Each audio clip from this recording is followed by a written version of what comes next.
اور اسی طرح ہم اپنی آیتیں کھول کھول کر بیان کرتی ہیں تاکہ تم لوگ ان پر عمل کرو،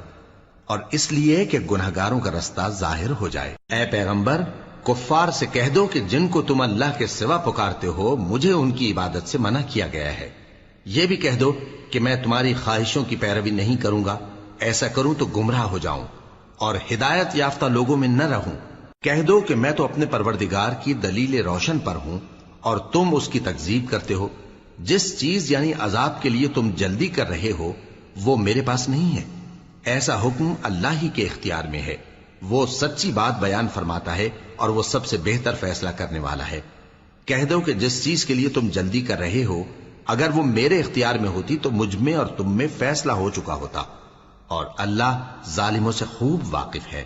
اور اسی کے پاس غیب کی کنجیاں ہیں جن کو اس کے سوا کوئی نہیں جانتا، اور اسے جنگلوں اور دریاؤں کی سب چیزوں کا علم ہے، اور کوئی پتا نہیں جھڑتا مگر وہ اس کو جانتا ہے، اور زمین کے اندھیروں میں کوئی دانہ اور کوئی ہری یا سوکھی چیز نہیں ہے مگر کتاب روشن میں لکھی ہوئی ہے۔ اور وہی تو ہے جو رات کو سونے کی حالت میں تمہاری روح قبض کر لیتا ہے اور جو کچھ تم دن میں کرتے ہو اس سے خبر رکھتا ہے،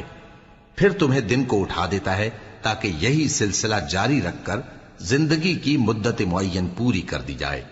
پھر تم سب کو اسی کی طرف لوٹ کر جانا ہے، پھر وہ تم کو تمہارے عمل جو تم کرتے رہتے ہو ایک ایک کر کے بتائے گا، اور وہ اپنے بندوں پر غالب ہے اور تم پر نگہبان مقرر کیے رکھتا ہے، یہاں تک کہ جب تم میں سے کسی کی موت آتی ہے تو ہمارے فرشتے اس کی روح قبض کر لیتے ہیں اور کسی طرح کی کوتاہی نہیں کرتے۔ پھر قیامت کے دن تمام لوگ اپنے مالک برحق اللہ تعالی کے پاس واپس بلائے جائیں گے۔ سن لو کہ حکم اسی کا ہے اور وہ نہایت جلد حساب لینے والا ہے۔ کہو بھلا تم کو جنگلوں اور دریاؤں کے اندھیروں سے کون نکال لاتا ہے جبکہ تم اسے عاجزی سے اور چپ کے پکارتے ہو اور کہتے ہو اگر اللہ ہم کو اس تنگی سے نجات بخشے تو ہم اس کے بہت شکر گزار ہوں۔ کہو کہ اللہ ہی تم کو اس تنگی سے اور ہر سختی سے نجات بخشتا ہے،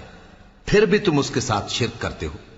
کہہ دو کہ وہ اس پر بھی قدرت رکھتا ہے کہ تم پر اوپر کی طرف سے یا تمہارے پاؤں کے نیچے سے عذاب بھیجے یا تمہیں فرقہ فرقہ کر دے اور ایک کو دوسرے سے بھڑا کر آپس کی لڑائی کا مزہ چکھا دے۔ دیکھو ہم اپنی آیتوں کو کس کس طرح بیان کرتے ہیں تاکہ یہ لوگ سمجھیں، اور اس قرآن کو تمہاری قوم نے جھٹلایا حالانکہ یہ سراسر حق ہے۔ کہہ دو کہ میں تمہارا داروغہ نہیں ہوں، ہر خبر کے لیے ایک وقت مقرر ہے اور تم کو ان قریب معلوم ہو جائے گا۔ اور جب تم ایسے لوگوں کو دیکھو جو ہماری آیتوں کے بارے میں بےہودہ بکواس کر رہے ہوں تو ان سے الگ ہو جاؤ یہاں تک کہ وہ اور باتوں میں مصروف ہو جائیں، اور اگر یہ بات شیطان تمہیں بھلا دے تو یاد آنے پر ظالم لوگوں کے ساتھ نہ بیٹھے رہو، اور پرہیزگاروں پر ان لوگوں کے حساب کی کچھ بھی جواب دہی نہیں، ہاں نصیحت تاکہ وہ بھی پرہیزگار ہوں۔ اور جن لوگوں نے اپنے دین کو کھیل اور تماشا بنا رکھا ہے اور دنیا کی زندگی نے ان کو دھوکے میں ڈال رکھا ہے ان سے کچھ کام نہ رکھو، ہاں اس قرآن کے ذریعے سے نصیحت کرتے رہو تاکہ قیامت کے دن کوئی اپنے اعمال کی سزا میں ہلاکت میں نہ ڈالا جائے۔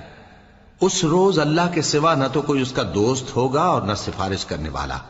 اور اگر وہ ہر چیز جو روئے زمین پر ہے بطور معاوضہ دینا چاہے تو وہ اس سے قبول نہ ہو۔